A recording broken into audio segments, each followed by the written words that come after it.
Muri yeZimbabwe aiwa pazoshata manje. Vanhu vemuZimbabwe vakuchema kuti seiko SADC yatifuratira kudai so. Nokuti muzara nhasi tinoona kuti pane nhau dzinobuda muNewsday muchinzi aiwa SADC shuts door on Zimbabwe's fresh poor cause. Aiwa muri yeZimbabwe zviratidza kuti SADC iri kuweka hand in hand navamnangagwa paproject yemuseum zvaita kuti vanhu vasuspect kuti aiwa SADC inenge isisiri kuita mafresh elections muZimbabwe. Saka taendera mberi nenyaya iyi ndokurudzira wasubscriber wolaika wotina on the bell icon.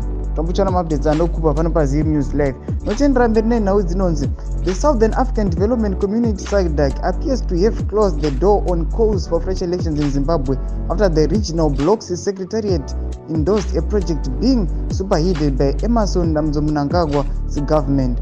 The AU also threw its weight behind the multi-million-dollar Museum of Africa Liberation in Harare after a meeting with Mnangagwa's special envoy, Ambassador Simbarashe Mombengegwi. Mnangagwa's regime is the prime backer of the project that is being implemented by the Institute of African Knowledge.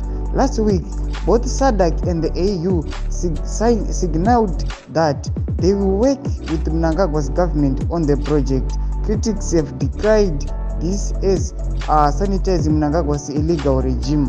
Aiwa muri Zimbabwe ndochichemo chene vanhu vanzi aiwa kana SADC yakushanda working hand navamnangagwa saka mafresh elections achaitiwa here zvinoratidza kuti aiwa SADC inenge yakuclose madoo inenge yakumbomira kuti mafresh elections. Aiwa muri Zimbabwe ndo mashoko atambotukwa update munoti kudii pamusoro penyaya iyi. Aiwa pinde mucomment section medu mupotudza mafungiro enyu musakangana kusubscribe kulike uye notina on the bell icon. Tambochana updates anokupa pano paZim News Live.